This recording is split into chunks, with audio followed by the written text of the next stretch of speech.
지금부터 교회를 다니지 말고 여러분 너무 빨리 나오신 거예요. 70세쯤 혹은 암에 걸리거나 불치병에 걸렸을 때 너무 빨리 오신 것 같아요. 3, 4일 내에 죽는다고 했을 때에 그때 회개하고 교회 다니면 되지 빨리 가서 교회에서 시간 낭비하는 거 싫어요. 이렇게 말했습니다. 이 말이 혹시 공감이 되십니까, 여러분? 제가 대학교 1학년 때 이 생각을 가졌거든요. 왜냐하면 하나님은 있기는 있는 것 같은데 내가 나중에 혹시 죽어서 지옥 가면 어떡하나 걱정이 되는 거예요. 지옥은 가기 싫으니까 젊은 날 내 마음대로 살다가 죽기 전에 회개하고 예수 믿으면 되지, 그때 천국 가면 되지, 이렇게 생각을 가진 적이 있었습니다. 이 이야기를 21살 청년이 하고 있는데 아마도 우리 교회는 아마 없을 겁니다. 아마도 이런 청년들이 오늘날 교회 안에 많이 있을 거라 생각을 하고 있습니다. 이 청년의 마음을 깊이 들어가 보면요, 죄악된 자기 욕심과 욕망대로 살다가 인생을 엔조이 하다가 나중에 마지막에 지옥은 가기 싫으니까 예수 믿고 천국만 가면 되지 뭐 그렇게 교회를 다니고 해, 이런 마음을 가진 사람이 많다는 겁니다. 그래서 자기는 유신론을 믿는 무신론자입니다 이렇게 말했습니다. 굉장히 표현을 잘했죠. 근데 참 어리석은 게 뭐냐면은 자기가 70에 죽을지 내일 죽을지 어떻게 알아요? 자기 미래가 자기 손에 달려있는 것처럼 생각한다는 거예요. 그래서 어리석은 사람인 것입니다. 우리 인생이 21살짜리 청년이 생각하는 것처럼 그렇게 인생이 짧은 것이 아닌 줄 믿습니다. 잠깐 살다 가는 것이 우리의 인생인 줄 믿습니다. 오늘은 만물 속에 살아계시는 하나님을 한번 생각해 보길 원합니다. 그리고 이 하나님이 살아계신다는 것이 확신되면 우리가 정말 하나님이 기뻐하는 그 신앙인으로 살 수 있기를 축복해 드립니다. 하나님은 우리에게 어떻게 나타나시는가? 우리 같이 20절 한번 읽어보겠습니다. 시작. 창세로부터 그의 보이지 아니하는 것들 곧 그의 영원하신 능력과 신성이 그가 만드신 만물에 분명히 보여 알려졌나니 그러므로 그들이 핑계하지 못할지니라. 아멘. 사도 바울은 이렇게 소개합니다. 하나님은요, 창세 때부터 지금까지 자신의 그 영원한 능력이 모든 만물 속에 들어가 있어서 우리에게 보여주고 있다 이렇게 선포합니다. 그래서 사람들은 하나님이 없다는 말을 절대로 못할 거다, 핑계하지 못할 것이다 이렇게 말하고 있습니다. 여기서 말하는 능력은요, 디나미스라는 말인데 이 디나미스라는 말에서 다이나마이트가 나왔습니다, 여러분. 그러니까 하나님은 아주 강력한 힘으로 천지를 창조했다고 이렇게 말하고 있는 것입니다. 그 강한 힘이 천지를 만물을 만들 때 만물 속에 하나님의 힘이 들어가 있다 이렇게 선포하고 있는 것입니다. 그래서 우리가 만물을 조금만 깊이 조금만 더 생각해 보면은 만물 속에서 하나님을 발견할 수밖에 없는 것이 우리들이다 이렇게 선포해 주고 있는 겁니다. 에베소서 6장 4장 6절에 보게 되면 하나님도 한 분이시니 곧 만유의 아버지시라 만유 위에 계시고 만유를 통일하시고 만유 가운데 계신다. 하나님은 천지 만물을 만드신 창조주라고 선포하고 계십니다. 그래서 만물 위에 계시고 만유를 통치하고 계시고 만물 안에 계시는 하나님이다 이렇게 말씀해 주고 있는 거예요. 그래서 우리가 만물을 보게 되면요, 만물 속에서 하나님이 없으면 안 되는 것들을 너무나 많이 발견하게 된다 이렇게 선포해 주고 있는 겁니다. 예를 들어서 생명이 없는 물체가 있잖아요. 그 물체를 외부에 어떤 힘을 가하지 않고 그게 움직일 수 있습니까 없습니까? 없지요. 이걸 갖다가요, 제가 힘을 주지 않고 움직이지 않으면 얘가 움직입니까 안 움직입니까? 요즘 움직일 수도 있습니다. 자동으로 만들면 이렇게 띡띡 하면 그러니까 움직일 수가 없다는 거죠. 자동차도 누가 시동을 걸어줘야 되고 땅에 돌리는 팽이도 누가 외부에서 힘을 가해 줄 때 팽이가 계속 도는 힘이 들어가는 것입니다. 여러분, 이 지구가요, 거대한 지구가 계속 돌고 있다는 거 알고 있습니까? 오늘 교회에서 처음 듣고 계시죠? 계속 돌고 있어요. 그래서 우리가 뭐라고 하냐면 지구는 스스로 돈다고 해서 자전이라고 합니다. 그런데 이 웃기는 게 뭐냐면은 얘가 일정한 속도로 일정한 궤도로 일정한 주기로 태양 주위를 돌고 있는데 얘를 공전이라고 얘기합니다. 이 거대한 땅덩어리가 공중에 떠가지고 어떻게 이렇게 정확하게 돌 수 있는가? 과학적으로 조금만 더 생각해 보면은 하나님이 없이는 불가능하다는 것을 우리가 말하게 되는 거예요. 지구가 자전과 공전을 통해서 태양 주위를 돌잖아요. 그 사계절이 오는데 여름에는 태양이요, 지구가 태양하고 약간 가까워져요. 약간. 그런데 약간 가까워지면 어떻습니까, 여러분? 덥지요. 옷 다 벗어요. 더워서. 그런데 얘가 주기가 잘못돼가지고 궤도가 잘못돼가지고 태양하고 지구 약간만 더 가까워지면 어떻게 될까요? 약간만 더 가까워지면은 불바다가 되는 거고 우리는 불고기가 되는 거죠. 예.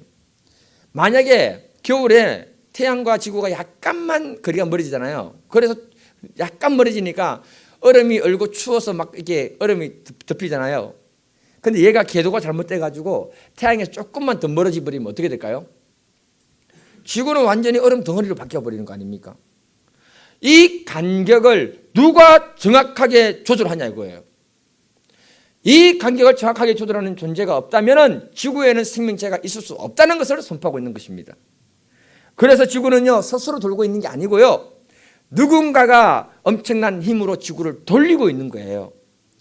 돌리되 사기들을 허락하시고 시간을 정확한 시간으로 돌리시고 거리를 정확하게 유지해가면서 하나님이 이 지구를 운행하고 계시다는 것입니다. 이것이 바로 보이지는 않지만 하나님의 능력이요 하나님의 손길이라고 선포하고 있는 거예요. 여러분 하나님의 능력이 어떠한 줄 아십니까? 시계보다도 더 정교한 것입니다. 지구가 운행하는데요 한 지구가 자전할 때 걸리는 시간이 24시간 아닙니까 여러분? 이걸 시간으로 속도로 계산하면은 시속 1669km로 달린대요.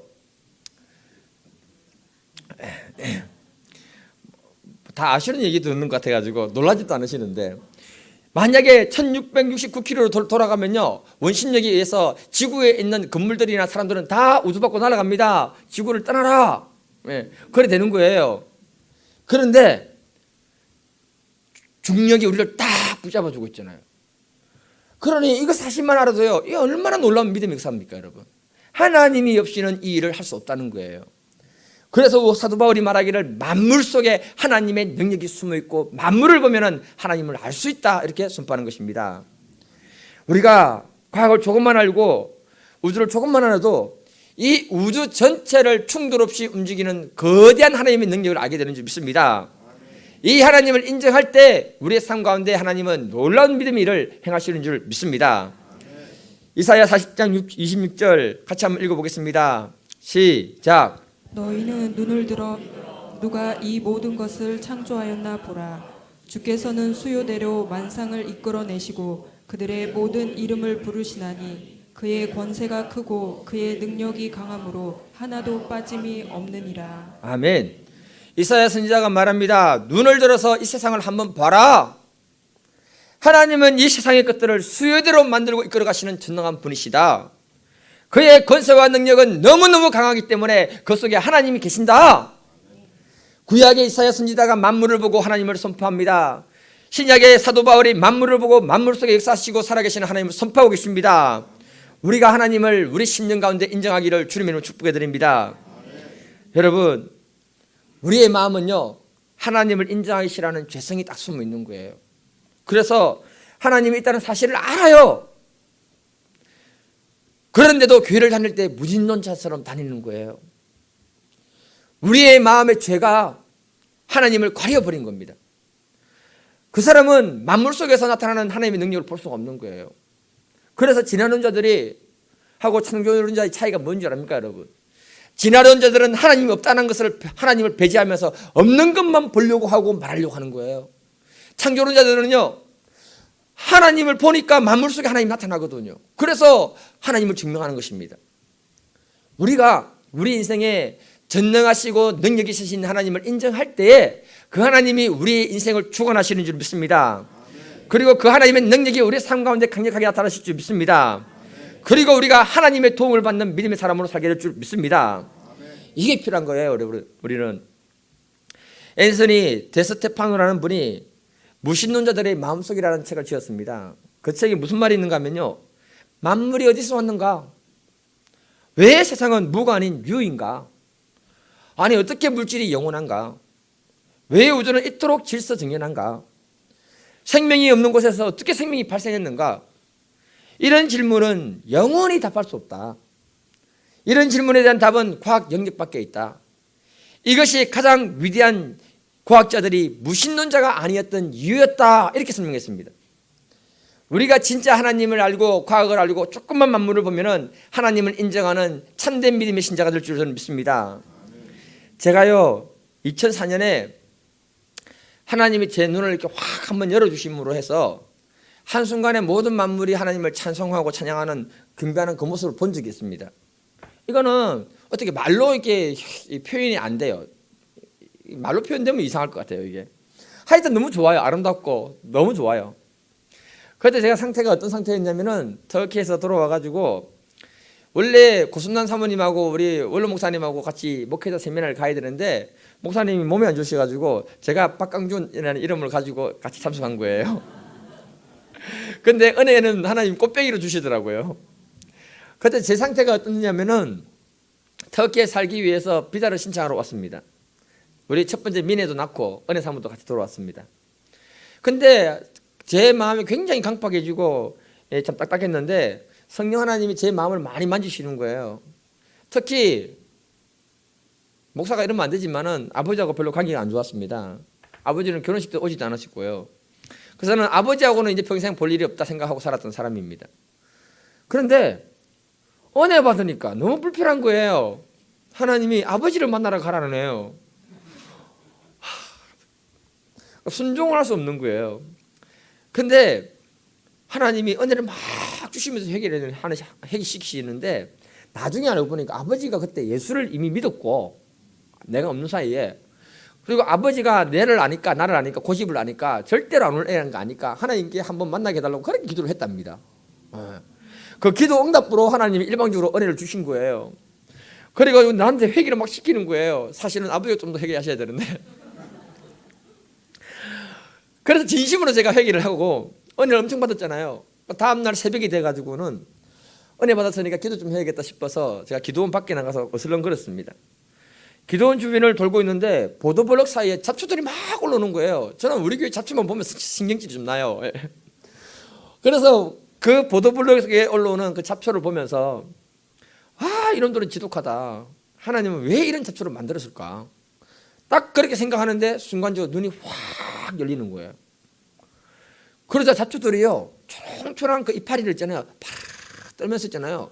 하나님을 찬양하고 경배하는 그 모습을 보여주는데 얼마나 아름다운지 몰랐습니다. 주변을 보는데 여러분 돌돌이 찬양한다는 말 들어봤습니까? 여러분 돌돌이 찬양을 하고 있는 거예요. 나무들이요 두 팔을 높이 벌리고요 하나님을 얼마나 열심히 찬양하고 있는지 몰라요. 처음 봤습니다. 제가 그 광경을.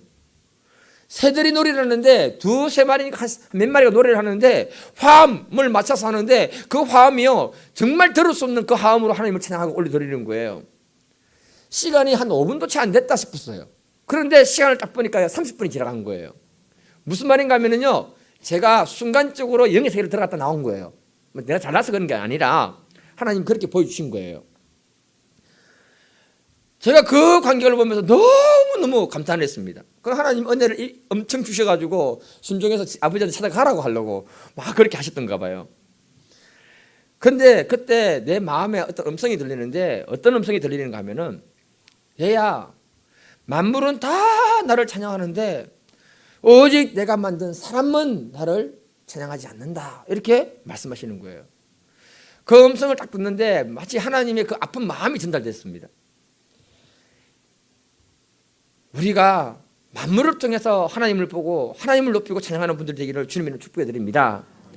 여러분 하나님은 살아계신 줄 믿습니다. 하나님은 만물을 통해서 영광을 받으시는 줄 믿습니다. 그리고 그 만물 속에서 하나님의 그 전능하신 능력을 우리에게 보여주시는 줄 믿습니다. 우리가 너무 제약되기 때문에 하나님을 거부해버리니까 보지 못하는 것뿐입니다. 온 마음을 다해서 우리가 전능하신 하나님을 사랑하고 섬기는 복된 분들이 되기를 주님으로 축복해 드립니다. 미국 과학자들이요 처음에 인공위성을 띄울 때에 지구의 그 궤도와 달과 주변의 혹성들의 궤도를 연구했습니다. 그런데 컴퓨터가 그만 멈춰버리는 거예요.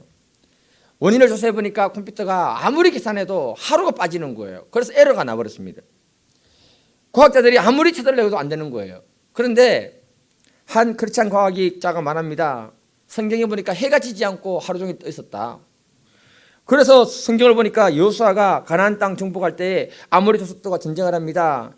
그때 여호수아와 그 백성들이 성기를 잡았어요. 그런데 해가 지려고 하는 거예요. 이때 여호수아가 뭐라고 선포하신 줄 아십니까 여러분?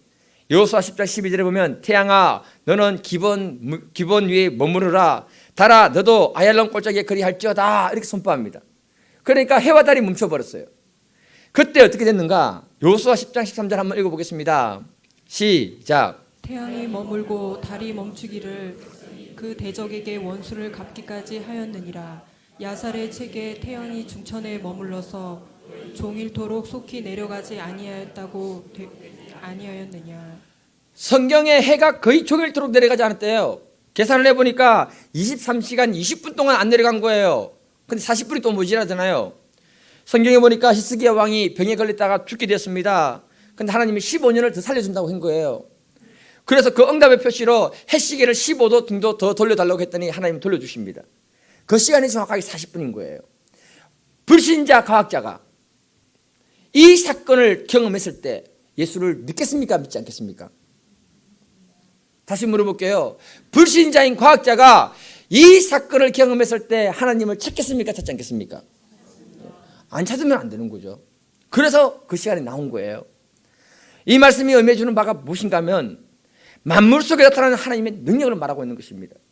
하나님은 자기 백성들을 위해서 태양계를 멈췄습니다. 하나님은 자기 백성들을 돕기 위해서 우주 만물을 멈췄습니다. 그러니 우리가 전능하신 하나님을 믿고 그분께 우리의 삶의 문제를 도와달라고 의탁을 하면 하나님이 무엇을 못하시겠습니까? 하나님은 만물의 주권자이면서 우리 인생의 주권자가 되시는 줄 확신합니다. 그래서 하나님은 우리의 상황과 형편과 조건을 뛰어넘어서 우리에게 능력으로 사시는 능력자인 줄 믿습니다. 이 하나님의 능력을 믿고 우리가 경영하는 분들이 되기를 주님의 이름으로 축복해 드립니다. 옆 사람하고 인사하겠습니다. 하나님은 만물 속에 자신의 능력을 보여주고 계십니다. 네. 아멘. 사도 바울이 하나님이 없다고 핑계하지는 못하는 이유를 또 설명하고 있습니다. 20절 한번 더 읽겠습니다. 시작. 창세로부터 그의 보이지 아니하는 것들 곧 그의 영원하신 능력과 신성이 그가 만드신 만물에 분명히 보여 알려졌나니 그러므로 그들이 핑계하지 못할지니라. 아멘. 바울이 말합니다. 하나님은 세상을 창조한 분인데 하나님의 신성이 만물 속에 들어가 있다. 그걸 보고는 다 알 수 있다. 이렇게 선포합니다. 이 신성을 갖다가 데이오테스라고 하는데 이 단어가 의미하는 바가 뭐냐 하면은요. 좀 덥지요? 에어컨 좀 틀어주세요. 네. 이 데이오테스라는 단어가 의미하는 바가 뭐냐면은 우주가 그냥 맹목적으로 돌아가는 것이 아니라 신의 성질을 띤 어떤 힘에 의해서 돌아가는 것이 우주다 이렇게 말하고 있습니다. 그 힘이 뭐냐면 하나님의 속성이고 하나님의 신의 성품이다 이렇게 말하고 있는 거예요. 다시 말하면요. 모든 피조물 속에 숨어 있는 게 뭐냐면은 하나님의 신성, 하나님의 신의 성품이 들어가 있다 이렇게 말하고 있는 겁니다. 여러분 만물을 만든 것 중에 피조물이 사람도 저도 피조물 아닙니까 여러분?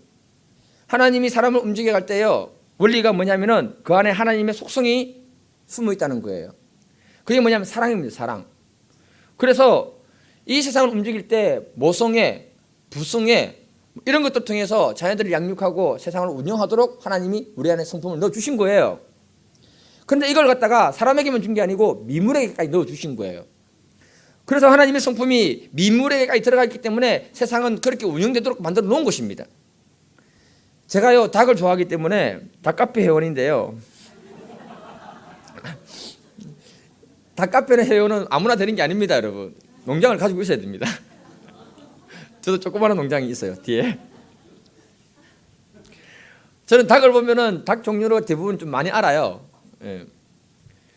닭 종류가 엄청나게 많아요 여러분. 예. 근데 그 카페에 이런 글이 올라와 있었습니다. 시골인데 어느 날 주인이 닭장에 들어가니까 닭장이 완전히 난장판이 돼 있는 거예요. 수탉 한 마리가 죽어 있고 암남 몇 마리가 죽어 있고 옆에 쪽제비 한 마리가 죽어 있는 거예요.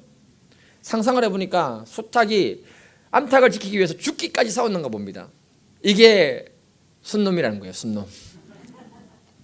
그러다가 쪽제비 한 마리가 죽었는데 수탉도 또 다른 쪽제비에서 죽었는지 하여튼 죽었습니다. 근데 그 안에 암탉이 알을 품는 암탉이 있었습니다. 그곳에 가보니까 주인이 가보니까 주변에 피로 가득한 거예요. 그래서 주인이 암탉을 보니까 암탉이 알을 품고 있는데 암탉이 머리가 없는 거예요. 쪽제비가 암탉의 머리를 뜯어 먹은 거예요.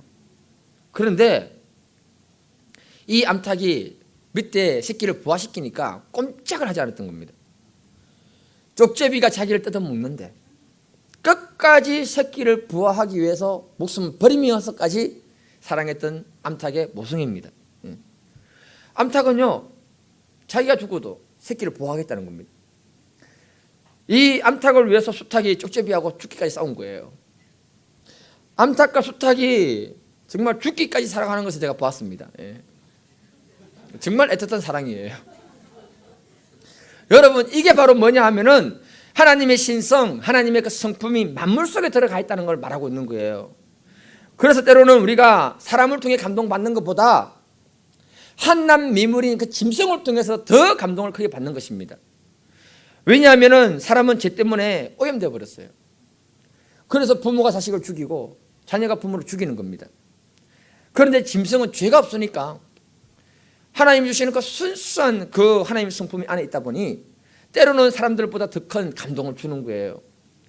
이런 하나님의 신성이 만물 속에 들어있는 걸 보고는 아, 하나님이 정말로 살아계시는구나, 이걸 알게 된다고 말씀하고 있는 것입니다. 여기서 중요한 게 뭐냐면요, 여러분, 하나님이 우리 눈에 보입니까? 보이지 않습니까? 안 보이죠. 그런데 우리가 하나님을 인정하는 딱 순간에 무엇이 생기는가 하면은 하나님의 성품이 우리 안에 딱 살아나기 시작합니다. 그러면서 자연스럽게 우리를 통해서 영적인 질서가 바로 세워집니다. 그리고 우리가 하나님을 예배하는 예배자로 살게 됩니다. 그리고는 만물이 우리 밑에 와서 통치를 받게 됩니다. 이게 질서가 세워지는 거예요. 그런데 우리가 하나님을 인정하지 않게 되면은 하나님으로부터 오는 성품이나 질서들이 다 파괴되어 버리는 거예요. 그걸 로마서가 말하고 있는데 1장 1절부터 23절부터 21절부터 23절을 보면은 하나님을 알되 하나님을 모든 곳에서 인정하지 아니할 때 하나님께 감사하는 마음이 사라져 버린다고 말하고 있습니다. 하나님께 영광을 돌리지 않는다고 말하고 있습니다. 사람이 생각할 때 자기는 지혜롭다고 생각해서 지혜롭게 행했던 것이 우상을 숭배하는 사람으로 전락되어 버렸다고 말하고 있습니다. 로마서 1장 26절부터 27절을 보면요, 이렇게 말합니다. 하나님 모르니까 유다가 동생이 한대요. 그 사람들을 레즈비언이라고 부르잖아요. 형제들이, 남자들이 동성애 한대요. 그걸 호모라고 부릅니다.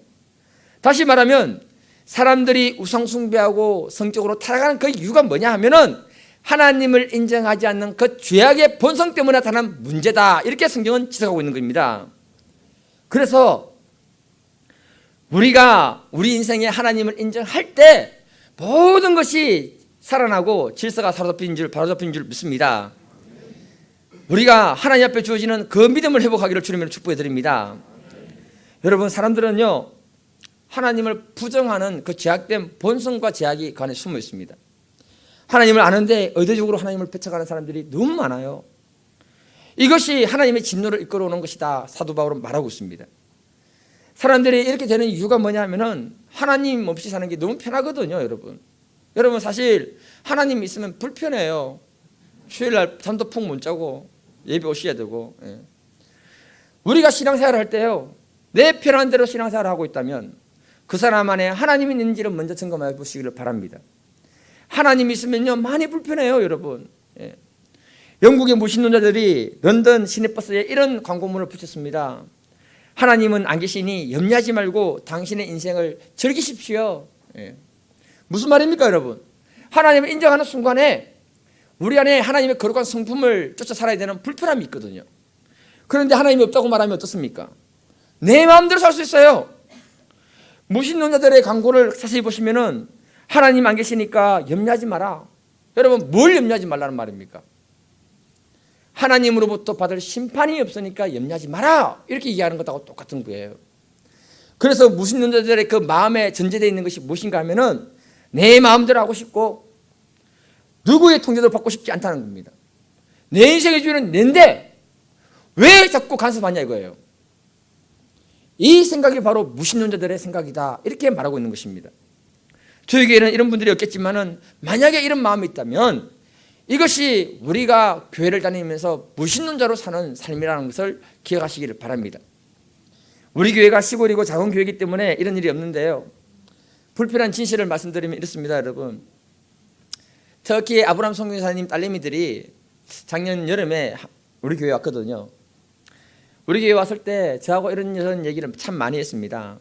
얘네들이 대학도 졸업을 하고 이제 그런 하기 때문에 사귀는 남자친구 없냐라고 물었더니 남자친구가 없대요. 그래서 제가 뭐라 했냐면은, 야, 이거 큰 교회 다니잖아. 큰 교회는 믿음 있는 청년들이 많이 있을 건데 없냐? 그래 물었더니 뭐라고 대답한 줄 아십니까, 여러분? 이렇게 말합니다. 삼촌, 대학 청년부가 얼마나 심각한 줄 아세요? 서로 사귄다는 개념이 서로 잔다는 개념이에요. 정말 믿음 있고 하나님을 사랑하는 청년 찾기 힘들어요. 그런 사람은 벌써 짝이 있어요. 교회에서 서로 눈 맞아서 모텔 가고 그러는 시대예요. 저한테 이렇게 딱 얘기했습니다. 제가 계속 걔네들의 말을 딱 들으면서요, 와, 교회 안에 정말 무신론자가 많구나. 여러분, 실제로 고등학교 때까지 어떻게 교회 다니잖아요. 대학만 가면요, 경주로 딱 내려오면 어떻습니까? 신앙생활 안 하는 애들이 식당동에 쫙 깔렸습니다. 왜 그럴까요, 여러분? 내 마음대로 살고 싶다는 거예요. 분당 우리 교회 이찬수 목사님이 깨어있으라는 말에서 말씀 전하면서 이런 말 했습니다. 성가대 교인들끼리 너무 친하게 지내지 마라. 그 안에서 바람난다. 우리 교회는 뭐 시골 교회고 그런 일이 전혀 없으니까 가감하게 얘기하는 거죠. 왜 이런 얘기가 교회에서 나올까요? 교회를 다녀도 마음에 하나님 두기 싫어하는 거예요. 자기 마음대로 살고 싶은 욕망 때문에 그런 것입니다. 하나님께 우리 마음이 사로잡히지 않으면 교회를 다녀도 하나님의 성품이 사라지는 거예요. 그리고 마귀에게 우리가 붙들리게 되는 것입니다. 우리가 하나님을 우리 심령의 첫 번째로 모실 때, 몇 번째요? 첫 번째로 모실 때 우리에게 주신 하나님의 그 거룩한 성품, 신의 성품이 파괴되지 않는 줄 믿습니다. 이걸 우리가 회복할 수 있기를 주님 이름으로 축복해 드립니다. 인기 작가이자 국회의원이었던 김홍신 작가 아시죠? 그분이 37년 6개월이나 담배를 피웠다고 합니다. 그러니 골초라서요, 죽는 날까지 담배 물고 죽을 것이다, 자기는 그렇게 말했습니다. 그런데 그의 스승이 한마디 던진 그 말 때문에 담배를 끊었다고 합니다. 그 말이 뭐냐? 쥐도 독약인 줄 알면 먹지 않는데 사람은 독약인 줄 알면서도 먹는다. 그 말 한마디 충격받고는요, 담배를 끊었대요. 자기가 생각할 때 그래도 자기는 세상을 바르게 인도하는 리더 그룹에 있는 사람인데 세상을 끌고 가도 시원찮을 판에 담배한테 끌려다녀서 되겠는가? 이렇게 생각하고는 결단해서 담배를 딱 끊어버렸다고 합니다. 그러다 주변 사람들이 이렇게 말합니다. 참 독한 사람이다. 그러니까 김홍신 씨가 뭐라고 얘기했는가 하면요, 독곡물을 삼키는 사람이 독하지 어찌 버린 사람이 독하겠는가. 김홍신 씨가요, 굉장히 중요한 메시지를 던져주었습니다. 담배를 끊어야 할 이유를 몰랐을 때 그냥 담배하고 친하게 지내는 것은 당연한 거다는 거예요. 그러나 그가 그 문제를 새롭게 인식했을 때 과감한 결단을 통해서 담배를 끊어버렸다고 말하고 있습니다. 이와 같이 저와 여러분들이 하나님이 살아계신다는 것을 알지 못했을 때는 내 욕심과 내 계획대로 사는 건 당연한 것입니다, 여러분.